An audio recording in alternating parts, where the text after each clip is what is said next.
Hello, everyone. Welcome to EROSS 2020, the ER online summer seminar series, as you know by now, this is a series of events with world-class researchers in the area of conceptual modeling and adjacent area. This is an event connected to the Bolzano Summer of Knowledge, which, by the way, starts next month. So I invite you to check the Bolzano Summer of Knowledge webpage for the events, and also with this 4 decades tradition of the International Conference on Conceptual Modeling, the ER conference, which will also happen online this year in November. So please check also the ER website. I'm Giancarlo Pizzardi, and I'm organizing this together with Enrico Franconi, Tiago Salles, and Claudine Moraes. With good design, software can be empowering, dependable, and easy to use, delightful when we are aware of it, and invisible the rest of the time. With bad design, software can sap our creativity, consume our attention, and frustrate us on every interaction. Software design is about shaping off the software's functionality. It lies in the meeting point of human and machine, in the meaning of the interaction. The key idea is to organize functionality around concepts, self-contained units of behavior that have identifiable and separable purposes. So this was written by our guest of today, his most recent book. It's amazing in an era that software engineering is focused, a bit obsessed with empirical methods and with methodology aspects, to have someone that puts concepts in the center. It seems like at first people can have an impression that this is an unconventional view on concepts, so concepts attached to behavior and not to definitions or to properties, and concept in such a strong way related to purpose. But this has a very strong reflection in philosophy and in cognitive science as well as in an illustrated tradition of formal methods in software engineering, as we will all see. So our guest of today is Daniel Jackson. He's a professor of computer science leading the software design group at the Computer Science and Artificial Intelligence Lab at MIT. He's the proponent and the main figure behind the Alloy lightweight formal specification language, and it's in the tool ecosystem, right? Alloy is a very, very interesting language that allows for validation, for model validation, and then software system validation using visual simulation. More recently, he has been working on a new theory of design, which combines design thinking on one hand, and abstract conceptual specification in the tradition of Z, B, VDM, and so on.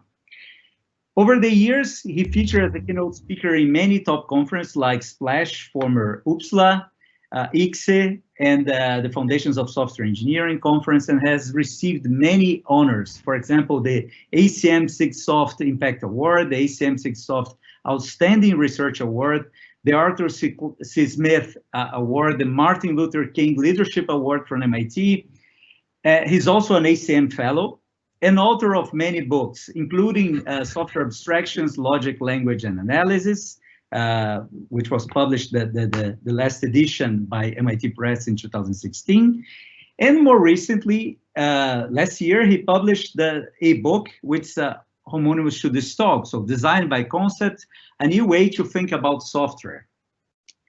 He's also an accomplished photographer, and he has an amazing book called Portraits of Resilience. We'll talk a little bit about it later. It's an amazing project, both from an aesthetic and a humane point of view. And finally, he's the son of the great software engineer pioneer, Michael Jackson. We'll talk a little bit about it as well, if we have time. So we are really delighted to have you here, Daniel. Welcome to EROSS. Thank you so much, Giancarlo. Can you hear me? Yes. Terrific. I'm so honored to be part of this series, and I've enjoyed so much the talks that I've heard in the series so far. And it's a silver lining of this pandemic to be able to take part in this when it would have been much harder to be there in person. So it's really wonderful to welcome everybody today. And I'm so grateful, Giancarlo, for having been invited. I also want to say that I'm very grateful to Giancarlo and to Tiago for helping me struggle with setting up this connection. I do hope that this connection is going to persist for the length of my talk. I'm actually on vacation this week in rural Connecticut. And in case you don't know, America does not have the internet infrastructure that Europe has. And so my daughter and I spent some time this morning driving down the main street of the local village, trying to find the best Wi-Fi connection that we could connect to. And so I'm actually sitting in my car, but hopefully this will actually work out. Anyway, so I'm going to be telling you some ideas about concept design and looking forward to discussing some of these with you. So first of all, I want to say very briefly a little bit of background about this whole idea of concepts and conceptual modeling, conceptual integrity, and of course this is not new, and I am one in a long line of researchers who has emphasized the centrality of concepts. Back in the Mythical Man month, the influential book that Fred Brooks wrote, he said in the first edition of the book, conceptual integrity is the most important consideration in system design. And when he reviewed the book 20 years later and wrote an afterword in which he discussed the ideas in the book and whether or not he still adhered to those ideas, and in fact, in one interesting example, he said he changed his mind, and that was with respect to David Parnas's notion of information hiding. With respect to conceptual integrity, he reaffirmed his original position and said, I'm more convinced than ever conceptual integrity is central to product quality. But this was really quite a tease because we were never really sure what conceptual integrity was, and Fred Brooks didn't tell us in much detail. The role of conceptual models in user interface design goes way back. In 1986, Stuart Card and Tom Moran wrote a very interesting paper that summarized some of the history of their work at Xerox PARC. And in it, they explained the idea of an explicit conceptual model. And they said, if a user is to understand a system, the system has to be designed with an explicit conceptual model that's easy enough for the user to learn. We call this the intended user's model because it's the model the designer intends the user to learn.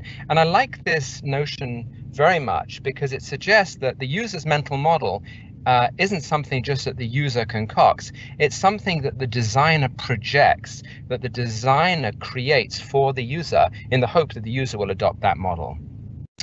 And in Don Norman's famous and influential book, The Design of Everyday Things, one of the key ideas in the book is the idea of conceptual models. And he says, when designers fail to provide a conceptual model, we'll be forced to make up our own. And they're apt to be wrong. Conceptual models are critical to good design. And of course, in the field that many of you belong to, conceptual modeling has been absolutely central. Here's a younger John Milopoulos, one of the pioneers of the field, who gave a wonderful talk just a few weeks ago in the series. And John defined conceptual modeling like this. He said, conceptual modeling is the activity of formally describing some aspects of the physical and social world around us for purposes of understanding and communication. We are interested in conceptual modeling because it's useful in rationalizing and supporting information system development. So this reveals a slightly different spin on the idea of a conceptual model, but in the field of conceptual modeling, it's more about modeling the problem domain. And the notion of representing the problem domain as fundamental to the idea of information system development actually goes back a long way and has appeared in many different methods. The approach that I'm going to take is slightly different because it sees concepts not so much in the world, but as invented, as you'll see. Now, one of the things that's tricky about conceptual modeling is that although the field has made great advances in the idea of a conceptual model, you might find some trouble actually finding the concepts. So if I show you a little, a UML diagram or an entity relationship diagram, suppose I'm describing, restaurant reservations. So I have customers who have reservations, and each reservation is a reservation for a particular dining slot. You could ask, in this entity relationship model, there appear to be three entities. There are three entities here. How many concepts are there? And I'm not just being flippant. What this question suggests is that we don't have a very good grasp of what a concept actually is. And if I make a small adjustment to the model, and rather than representing the reservation as an entity, I map customers directly to slots, what would that mean? Would that mean that the relation itself has now become a concept? And these ideas, I believe, have not been given a lot of attention in the field of conceptual modeling, or indeed in any field. There's a very interesting paper that Partridge, Gonzalez Perez, and Henderson Sellers wrote a few years ago in the conceptual modeling conference, in which they said the following: the conceptual modeling community not only has no clear general agreement on what its models model, it also has no clear picture of what the available options and their implications are. That might be a little bit harsh, because I think there is a sense that these models are about the real world, and there's been a lot of work done on that. But here's what I think is a very interesting point. One common claim is that models represent concepts, but there is no clear articulation of what the concepts are, and that is an issue that my work seeks to address. So why does it matter to actually know what a concept is? Well, first of all, modularity is the essence of design. It provides separation of concerns, and it gives you structures for reuse. So if you don't have a modular notion of what a concept is, you're not able to break a system down into individual concepts and reuse them. Secondly, if you don't actually have concepts as things in their own right, then what are conceptual models? Are they really any different from the kinds of formal models that you would build in Alloy or Z or state charts or whatever of some problem domain? And finally, I would argue that we have an intuition that concepts really are distinct from one another. That if I build a restaurant reservation app, there is a concept of reservation that we understand that is not only distinct from other concepts within that app, but distinct from concepts in other apps and in other aspects of life. So what I'd like to do is I'd like to give you, tell you a little story about one or two particular concepts to give you a flavor of the way that I think concepts have a major role in the usability of systems. And the example I'm going to choose is Dropbox. So let's suppose that we have Ava, who's a party planner, and Bella, who's having a party. And in order to collaborate on Bella's party, Ava creates a shared folder in Dropbox that is called Bella Plan, that you can see down here. And Bella shares that, and so she sees the identical view in her Dropbox. Now, the intention of this kind of sharing is that the relationship is symmetrical. Anything Ava does to the Bella Plan folder, Bella will also see, and Bella likewise can put things into the plan. She can modify the files there and so on. The question is, does this symmetry apply to everything? What happens, for example, if Bella changes the name of the folder? So you see this folder is called Bella Plan, but Bella might say to herself, well, from Ava's point of view, Ava's running many parties, and so she calls it Bella Plan, but I only have one party and I'm Bella, so I'd rather give it a different name. And so she goes to the renaming menu, she selects rename, and she changes the name of that folder to My Party Plan. And now the question I'd like to ask you is, will that change of name of this folder be propagated to Ava? Will Ava continue to see the folder as being called Bella Plan, or will it be called My Party Plan because of the change that Bella made? If I had a better connection here, I might try to do a poll and ask you what you think. Maybe you'll tell me in the discussion afterwards whether this was completely obvious to you. Now, the answer to this question, which I hope will surprise at least some of you, is that it depends. If Ava just shared that one folder, Bella Plan, with Bella, and Bella renamed the folder, then Ava would in fact see no change. So they would have different names for the folder. But if Ava had previously shared a folder, let's say called Bella Party, which was a containing folder with Bella, and this folder Bella Plan was inside Bella Party, then Ava would see the change. And so we can depict that visually. Oh, before we get to that, I want to just point out that exactly the same thing happens with deletion. If Bella deletes the folder Bella Plan and it belonged to a shared folder, Bella Party, then that will actually be different from deleting a folder that's shared at the top level. And you can see here I hope, if my slides are synchronizing properly, you can see here that in Dropbox actually gives you two different messages. In the case of the first one, it just says, "Are you sure you want to delete Bella Plan from the shared folder?" In the second one, it says, "You sure you want to remove the shared folder Bella Party from your Dropbox? This folder will stay shared with any existing members." So strangely, the longer and more informative message is actually coming in the case in which there isn't risk of the deletion propagating. So there are two concepts here that you might have in there's the concept that you might have in mind that would actually give you an incorrect understanding of what's going on, and there's the real concept. And so I'd like to explain to you the difference between the two. On the left, we have what you might call the metadata concept. And the idea here is that we have some collection of objects. In this case, they all happen to be folders. And these folders carry some metadata, which in this case is the names. And I've showed the names as marked on the tabs of the folders. As you can see, each folder has its own name, and the icons and the way the icons are drawn with these labels suggests that, in fact, this is the natural concept to have. But sadly, this concept is in fact wrong. And in fact, the correct concept depicted on the right is what you might call the Unix folder concept, that the notion of a name is part of. And in this concept instead, each of these folders actually contains entries, little tags inside the folder. So you can see that in both Ava and Bella's Dropbox, they have a tag named Bella Party, and that tag points to the shared folder Bella Plan. And now you can see that naming will actually have a different behavior, renaming rather, according to which concept you have. In the concept on the left, it should be very straightforward. The name is simply the metadata associated with a folder. If you change the name of a folder, it changes the name of a folder, and it doesn't matter how many people are sharing that folder. That's an extremely straightforward and simple notion. But the actual concept in Dropbox follows this Unix folder concept, and it's much more subtle and much less intuitive. And instead, what happens is that when you apply a rename operation, what you're actually doing is you're changing that tag. And so if Bella changed the name of the Bella Party top level folder in her Dropbox, that would be changing that tag, this thing here. I'm not sure if you can see me moving my mouse.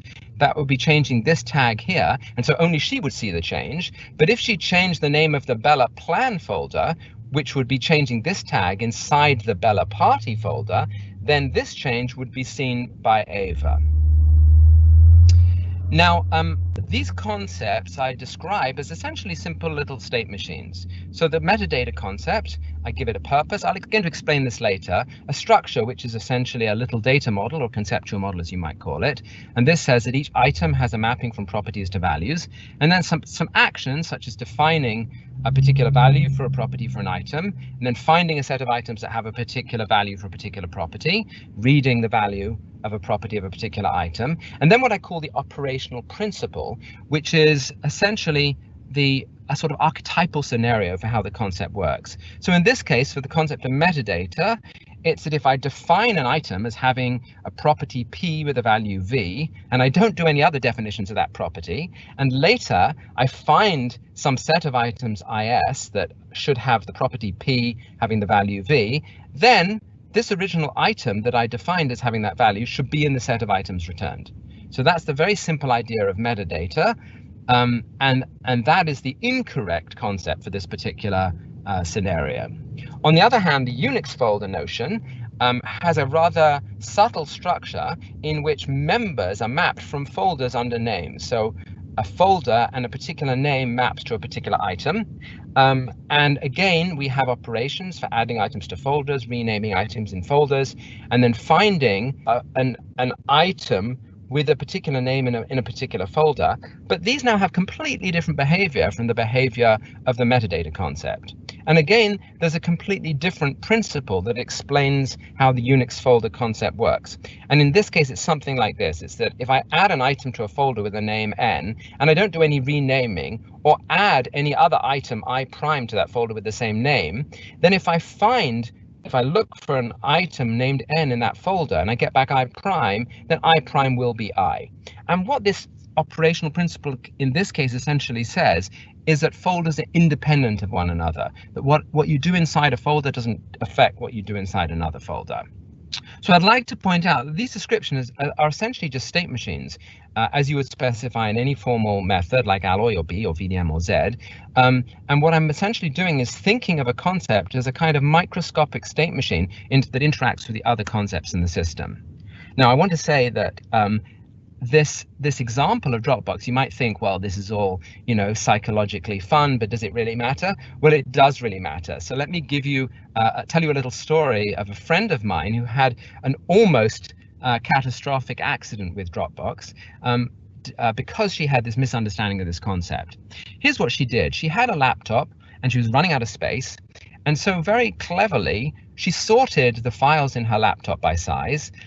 She identified a bunch of files that she didn't know that she couldn't actually identify. So she looked down this list. She said, here are a bunch of big files. I don't know what they are. I can go ahead and delete them. She selected them and she deleted them. Unfortunately, those files were in a shared Dropbox and they disappeared. Fortunately, she was able to avert catastrophe because they only went into the Dropbox's trash. But had she emptied the trash, she would actually have not been able to recover those files. Now, interestingly, on the Mac, Dropbox actually does give you a warning, but interestingly, the warning of the deletion comes after you've done the deletion and not before. And it's because of accidents like this that for many years, articles have been published, warning people about losing files that are shared in Dropbox. This is one that I've always enjoyed. It's an early one in Quora, and this shows to me how little experience they have of computers, because not only did they want their files to be undeleted, which sadly was probably not possible, but they actually imagined they could quickly undelete them, which I think is quite delightful. And here was a blog post also meant several years ago. In fact, I had a student who did a survey of Dropbox users, and she actually surveyed 50 computer science undergraduates, and she asked them exactly these questions that we've been discussing. If you delete a folder, either a top-level shared folder or a folder inside a shared folder, will that deletion be propagated? And what she discovered was that essentially very few of them could reliably predict correct behavior. The ones with poor knowledge, who self-declared poor knowledge, essentially, as you'd imagine, did pretty badly. But even the ones with good knowledge, they only correctly predicted the behavior of deleting a shared folder less than 60% of the time. So what this means is that if you delegated the task of understanding deletions in Dropbox to an MIT computer science undergraduate, you would do little better than tossing a coin in figuring out what to do. So what's the big picture here? The big picture here is that what caused the Dropbox problem is not these things. There's not a lack of technology. Dropbox has surely got a lot of that. There aren't any bugs in the code. This behavior has been there for many years. And I would say there aren't really any classic user interface design flaws. Perhaps Dropbox could do a little better in its error messages, but the truth is the user interface design has been very polished. The problem instead is in the conceptual model. And the way I think about it is that if you want a system to be robust and usable, then obviously you need to understand the user. So these psychological need-finding things matter a lot. Obviously you need to design the user interface very well. And so all those principles we have of good user interface design are absolutely paramount. You need to avoid bugs in the code, because if you can't even predict the way the software behaves, you're in trouble. But at the end of the day, the most important thing is to get the concepts right. And it's the concepts and the conceptual model that links the designer of the code to the user. And in this case, the concepts, the actual concept was the concept of a Unix folder. And if you had the wrong concept and you instead had the concept of metadata, you would not be able to predict the behavior of Dropbox correctly. So I think of user interaction as being spanning multiple levels. At the lowest level, there's what I call physical user interaction design, and that's basically concerned with the physical characteristics of the human brain. So it includes not only the physical characteristics of the computing device, like color, size, and layout, it actually also includes some cognitive features. Then you have the linguistic elements. These are the things conveyed by signs, whether those signs are words or icons and so on. And here I've used the famous British road sign that signals roadworks ahead, but is affectionately known in England as man having trouble opening umbrella, which I think nicely illustrates that these, at the linguistic level, signs can be interpreted sometimes unpredictably and often culturally dependent. And then at the top level, we have the conceptual level of design, in which we're really talking about the core semantics, the actions, the data modeling, the purpose of the application.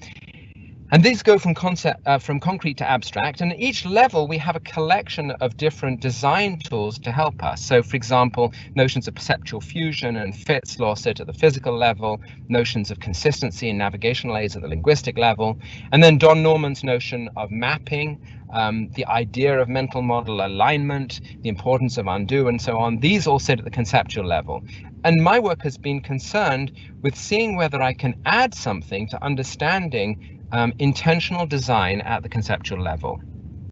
So what I'd like to do is I'd like to give you an example of one concept in a little bit more detail to give you the flavor of what a concept is and the centrality of concepts in design.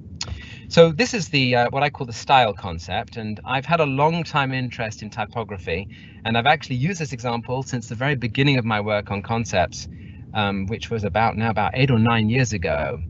Although this example has sort of been refined and evolved over the years, but it's still, for me, very redolent of the essence of what concepts are all about in software design. So I'm sure you're familiar with this idea, but let me just remind you in case you're not. So this is actually from Apple Pages, but the same notion of style occurs in many different applications, as we'll see. So I've highlighted this title introduction here, and I can go and I can define a paragraph style and call it section, for example. And now I can apply section to another header, and you see now those two headers, introduction and defects, because they're both styled with section, have the same styling. But most importantly, I can go in and I can change the style. So if, for example, I decide that I want sections to be italicized, and you can see this little star here means I've changed the formatting, I can now click on the update button to say, make this style incorporate this italicization. And if I do that, now every paragraph that was styled with that style now acquires this formatting. So you see that automatically the other header saying defects now acquired the italicization. So that's the idea of style. And now we can describe style as a concept in the following way. We give it a name. We know that's very important from the work on design patterns, because these names are what allows us to use shorthands when we talk about these concepts. It's very important that a concept have a purpose, so we know what it's for, why we're including it in our application, why it exists at all. In this case, the purpose of style is consistent formatting. Then we have a structure, and this is essentially a data model. And I don't want to spend too long on the details here, because I'm sure many of you are experts on data models, but I have here just a simple textual format based on Alloy, which says that I have a mapping defined that for each style tells you what format is associated with that style, and then for each element what style it has, and then I have a format relation which is defined in terms of the others, that says that the format of an element is obtained by first taking its style, so we go from element to style, and then finding the format defined for that style. So that's a localized data model. And then I have actions such as defining a style and assigning a style. And you'll notice that the crucial thing here is this indirection that's evident between the elements and the formats. Elements aren't formatted directly, but rather they're formatted through styles. And I see this as a beautiful demonstration of David Wheeler's adage that there is no problem in computer science that cannot be solved by introducing another level of indirection. And that level of indirection, of course, also brings other problems, which David Wheeler actually also said as part of this famous adage, but that part is normally dropped. These actions are observable and they're atomic. So this is just a classic sort of formal methods description of a state machine. And then I have what I call the operational principle, which justifies and explains the design. It tells you how the behavior fulfills the purpose. And in this case, it says that after I've defined this, a style S as having a format F, and I've assigned that style to an element E1, and I've assigned it to an element E2, then if I redefine S to have the format F prime, and then I will observe that E1 and E2 both have the format F prime. So notice that this is actually rather an elaborate scenario, but you need this elaborate scenario to explain what styling is. It wouldn't be good enough to style one paragraph or one item or one element, because the whole point of style is that if I change a style that's assigned to multiple elements, their format will be updated for all of those elements in concert. This idea of an operational principle as a foundational way of describing the behavior of a machine goes back to a chemist and philosopher called Michael Polanyi. So one thing I want to say is that, you know, style is not an obvious idea. It actually had to be invented. It turns out that Tim Mott, who was on the team at Park designing the Bravo editor, visited a Boston traditional printing company called Gin in 1974, and came back to Park having observed the way they marked up their documents with the idea of styles. Charles Simoni, who was running that team, then implemented style in the Bravo text editor, and when Charles Simoni went to Microsoft, he took this notion of style with him, and it entered Microsoft Word. And from there, essentially, it entered many other applications, such as Apple Pages in 2005, and it keeps being added to other applications. So Apple Keynote, for example, didn't add a style concept to its text formatting until 2017, but it's a tremendously useful notion. And style is used in many other places, not just for paragraphs. It's used for color schemes in PowerPoint. Interestingly, it's used for swatches in Adobe application. So in an Adobe application, if you click on one of these colors, you will color an element with that color, like this cyan. If I click on that cyan color, my object will be colored cyan. But the interesting thing is that these are actually styles, because if you go back and you change one of these swatches, then every object that was previously colored with that swatch will acquire the new color. And Keynote has a notion of image styles, for example. So it's a very pervasive and successful, concept. There are other things that look like styles but actually aren't styles. Here are swatches on the left in Apple's swatch system. These look like Adobe's swatches, but they're not modifiable. And if you can't actually modify the relationship between a style and its format, then you don't get that crucial effect, that crucial operational principle of being able to update items in concert. Here in TextEdit, you see they actually have something called styles. You can click on the Show Styles button, and you can define different styles with different formats, but it doesn't remember the association between styles and elements. So if you change a style, elements previously styled don't change. So you might call these pseudo-style. So this is the kind of distinctions that thinking carefully about concepts allows you to make. So my hope eventually is that we'll have a kind of concept handbook where concepts are indexed by purposes. So if I looked up the purpose of consistent formatting, for example, I might find a list of concepts like style and template, paste and copy settings, and so on. And then if I looked at the style concept, it would give me, as in, you know, like the design patterns work, all these different things. It would tell me what kind of design variants there are. For example, the notion of style inheritance or next style or partial styles. It would tell me all the typical uses. So in addition to the things I've told you, CSS uses styles, obviously. It might give me some implementation hints. It would tell me what other concepts it's frequently used with, and it would warn me about known issues that arise when people use this particular concept. So just to give you one example, what happens when you delete a style? What happens to the formatting of elements that have been previously had that style associated with them? Can you end up with an element that has no style? Or must that style be replaced by another style? And different systems make different decisions about these kinds of issues. So the key properties of a concept can be illustrated with style as an example. So the first thing I want to say is that, you know, we've seen that style has a long history of creativity and refinement. It was invented. It wasn't just there. They're purposeful. In this case, style is for consistency of formatting. They're primarily behavioral. If I wanted to explain style to you, I would say, well, if you update the style in multiple paragraphs, then their formatting all changes in concert. That's what it means to have a style. That doesn't mean there aren't also important structural components, but the behavioral aspect comes first. The concept is self-contained. So the notion of a style I've defined entirely independently of what kind of formatting we have, of whether or not we have typefaces, whether we're formatting images or paragraphs or elements of a diagram or objects in an Adobe application or whatever. We have a completely self-contained freestanding definition. And that means that these concepts are reusable. And that's why the notion of style in Keynote can be inspired by style in Pages, which was itself inspired by style in Word, and so on. So styles are not domain entities that are just out there. They're not arbitrary pieces of functionality the way, for example, features usually are. They're not data models or ontologies, although data models and ontologies play a really critical role. And as you saw, each concept has its own little independent data model. They're self-contained, which makes them different from data types or modules, which almost always have dependencies on other data types and modules. And they're reusable, and to the greatest extent possible, we try and make them not domain specific. Now I want to say a little bit about how you actually build a system by putting concepts together. So there are basically three levels that I think about this at. The simplest is what I call existence coupling. So here's the notion of Unix folder in the context of the Apple Macintosh desktop, the Finder.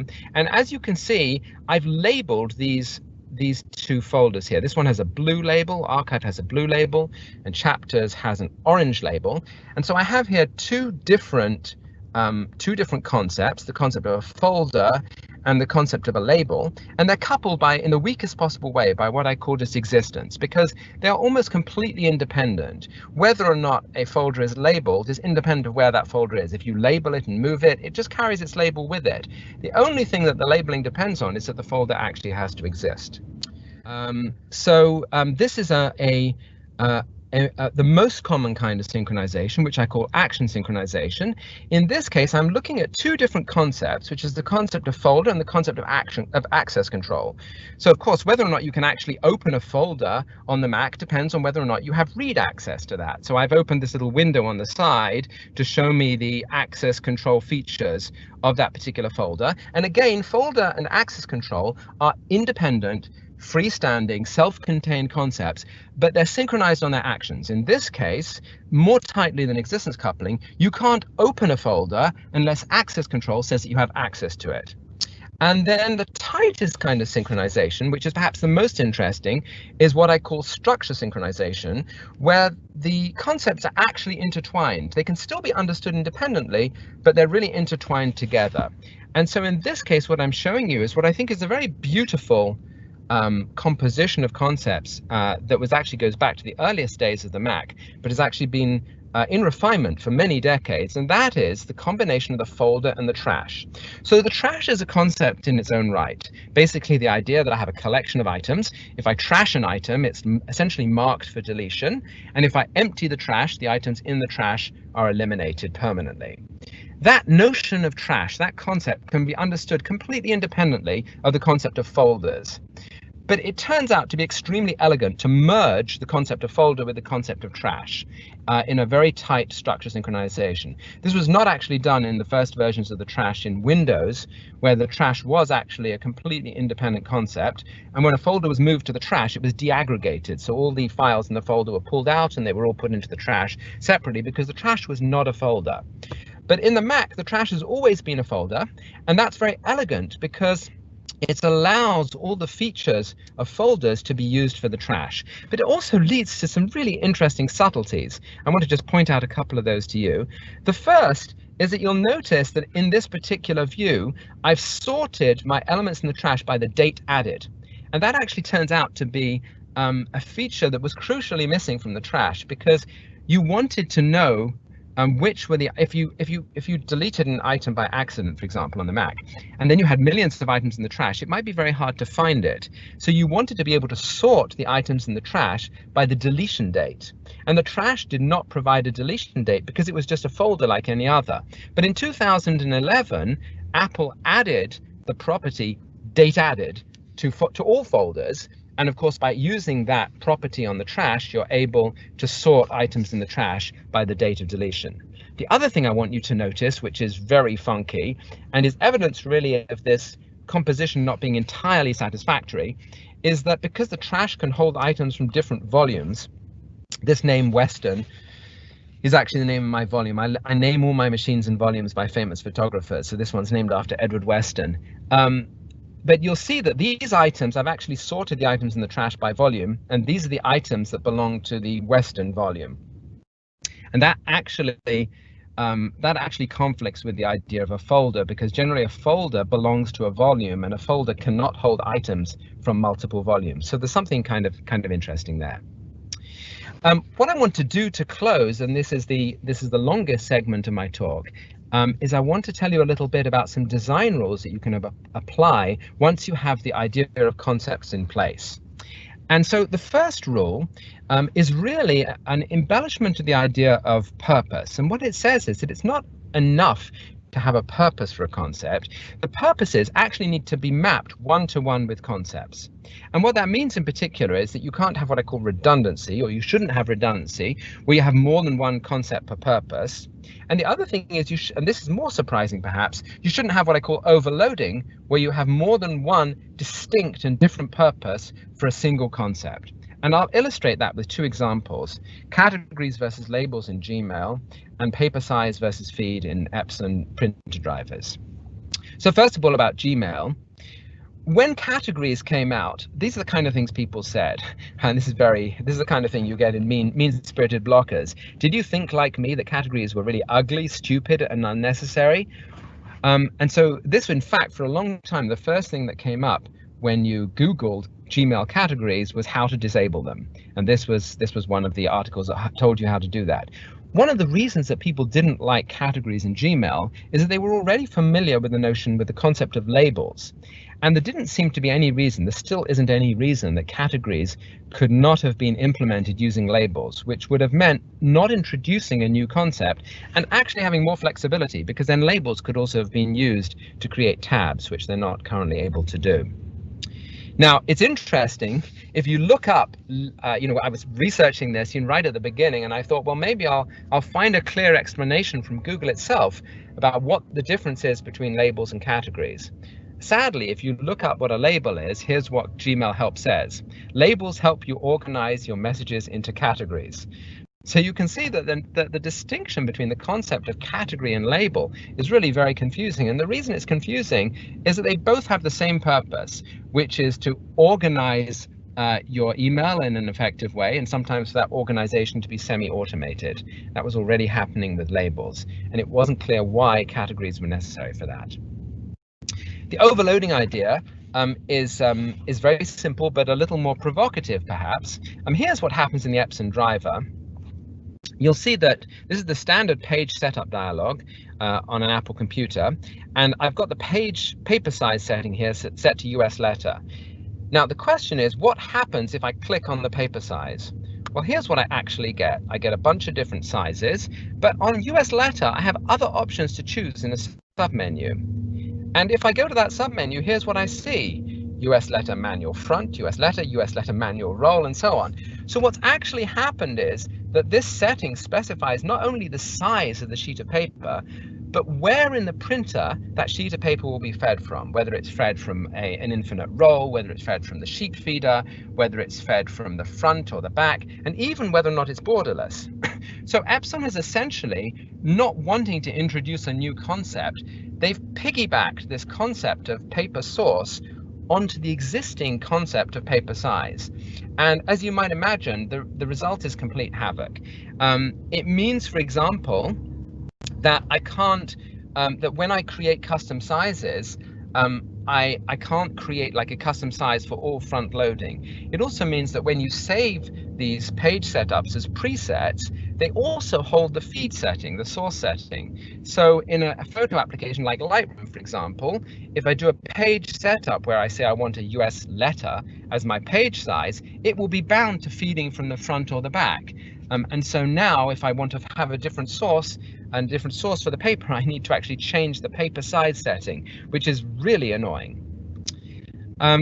this kind of overloading arises in so many different concepts. Here's another example for you. Think about the very familiar concept of committing in source code control systems like Git and so on. So what is the purpose of committing? Well, the purpose of committing is one purpose of committing is essentially to tag a coherent state of a feature. So for example, maybe I'll commit when I set up the feature, I'll commit when I've completed the feature, and so on. But if you watch a lot of users working, particularly undergraduates, and I've done this many times, you'll see that they use commit for a completely different purpose, and that is they use it for backup. Why do they use it for backup? Well, for a very obvious reason. Committing moves stuff to the cloud, right? And so it's obviously a wise thing to do, to commit frequently, so you don't lose your files that you've worked on. The problem is, if you do this, you now pollute the commit graph. And so the problem here is that source code control systems such as Git have not provided independent concepts for backing up and for committing. And committing has essentially been overloaded with the purpose of backup, and that produces many unpleasant consequences. A second rule that I want to mention, there are going to be 3 rules here, is the familiarity rule. And it's like a purpose concept mapping. It essentially says that the purpose concept mapping should be maintained across applications. So if I have 2 applications, A1 and A2, and they both have a purpose P1, I should use the same concept C1 in both of those applications, rather than producing 2 different ones, say C11 and C12, because then my user will be confused by that. And I'll give you an example of that in Lightroom. So in Lightroom, there is this notion of collections, which are essentially folders. The idea being that I can organize my my images into these folders. Now, actually, I should be clear, it's not quite folders, because you can have the same file in multiple collections. But nevertheless, this is a pretty familiar concept that many people understand. The problem is that Lightroom, eager to eliminate certain kinds of complexities in the way that this worked, actually introduced 2 different notions within this concept. The concept of a collection, which you can see here, like this one named Europe, and a different icon for what they call the collection set. So that the rule was that you could put photos in collections, but collections themselves couldn't be put inside collections. They had to be put inside collection sets. And that not only violated the basic concept of collections, which most people have, but it violated this fundamental kind of uniformity that they're familiar with in concepts like folder. In contrast, Zotero allows collections to contain collections, and the problem simply disappears. As another example, if you look at how slides are grouped in PowerPoint versus in Keynote they just have this simple idea that you can nudge a slide to the right and essentially sits under the slide that sits to its left. In PowerPoint, they introduced this notion of concept, and this concept of section, and the concept of section is completely unfamiliar. And the result is that it's very unclear when you add a section where that section is going to be added, whether or not sections can contain sections. In fact, they can't. Whether a section can have no slides in it, and so on. So although they were trying to address exactly the same purpose as Keynote, they chose to invent a concept when they could have used an existing one. This one in Keynote, this is a familiar concept. We might call it something like tree outline, because we've seen it in all kinds of outlining tools. And it's very familiar, the idea that items are arranged into a tree and you can nudge them to the left or right to change their place in the hierarchy. But by choosing a completely new concept, PowerPoint essentially makes it much harder to understand. The final rule that I want to mention is the integrity rule. And that basically says that when you put concepts together, they should preserve their behavior when composed. So you might have been wondering, I told you that concepts were independent and self-contained and could be understood by themselves, but I also said that they could be synchronized together.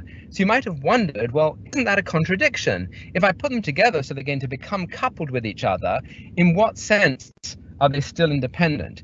Well, they're still independent in the sense that each concept should still obey its own operational principle and its own specification. And if when you put them together, you violate those specifications, then your users will be extremely confused because one concept will be interfering and breaking another. And I'm going to give you an example of that, of label being broken by conversation in Gmail. So here's a simple illustration. In Gmail, we have this notion of labeling. So I can label here, for example, I have a collection of messages, and I've actually labeled them with two labels. One label is hacking and one label is meetups. There's actually a third label, inbox, but we don't need to worry about that. And if I do a search for all the items labeled hacking, you will see that I get these 12 messages, and they've been compacted here in this view.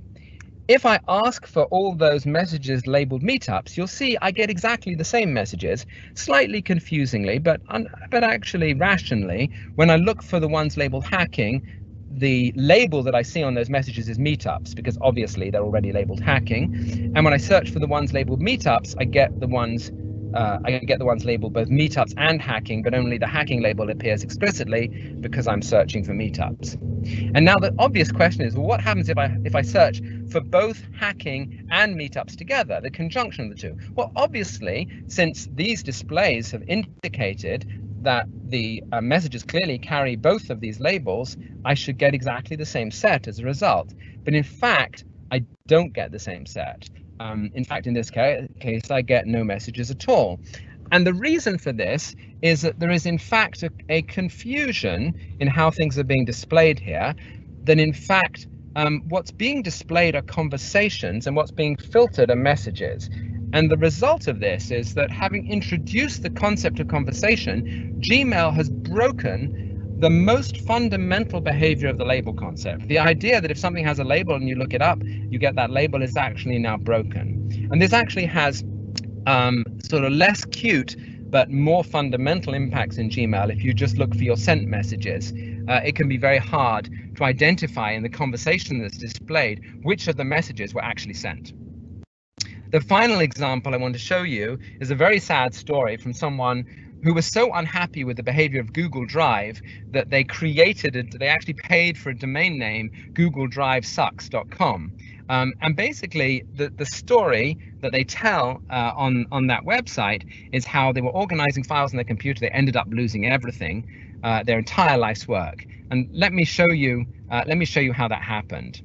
So here was the situation they had. They had Google Drive in the cloud with a bunch of files. Let's say I had two files for these slides, a Google Doc for the slides and the slides in PDF. And then they had the Google Drive on their client machine mirroring those files.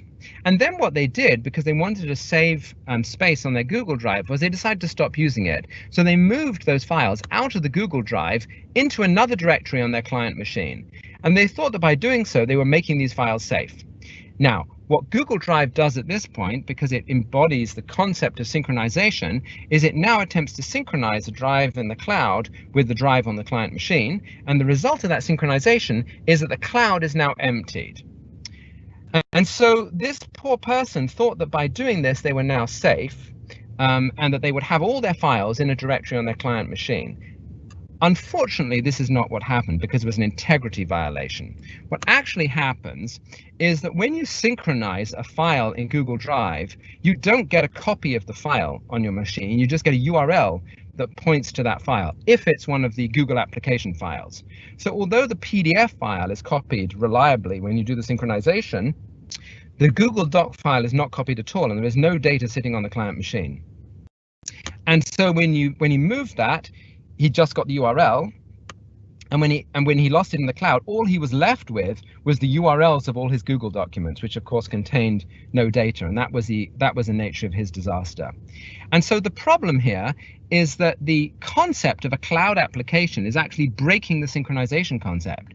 The synchronization concept tells us that when you do a synchronize, the files on both sides should be the same. But in this case, there was an exception to that rule, which was that if the file belonged to a cloud application, then only the URL was copied and not the file itself. Oh, I do have one more example for you. This is actually a very simple example, and it goes way back. So I kind of like this because it goes back to one of the simplest concepts in applications, which is actually still in many applications, and that's a concept that I might call toggle format. And so you're all familiar with the idea that I can highlight some text and I can toggle whether or not it's italic or bold and so on. And this is a simple little commuting diagram in which I can move between these different states. Well, this concept, unfortunately, is broken by the concept of professional fonts. And so if I bring down that menu for my version of Helvetica, for example, I don't see bold, italic, and bold, italic. I see regular, oblique, light, bold, and bold, oblique, and so on. And the result is that the fundamental behavior of toggle concept is now broken. If I select the word there, for example, and bold it, you can see that that word is now bolded. If I bold it again, I don't get back to where I was. I actually get back to a different version of the font because I actually started in the light version. So I went from light to bold and then back to regular. And actually different apps treat this integrity problem in different ways. So in conclusion, what I've been trying to do here is essentially build a design theory of concepts. I'm hoping eventually to have a catalog of patterns. So far, I've been building these up informally. We've been doing a bunch of case studies. In particular, my wonderful former PhD student, Santiago Perez de Rosso, built a system called Gitless, which has been our largest case study to date, trying to think about what Git would look like if you tried to refine its concepts. And we've building various tools. Santiago's PhD thesis was a tool called Deja Vu that allows you to build applications by pinning together full stack existing implementations of concepts.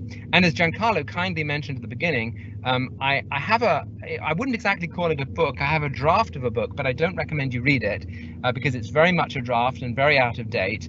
And I hope to have a book very soon, which should be coming out next year.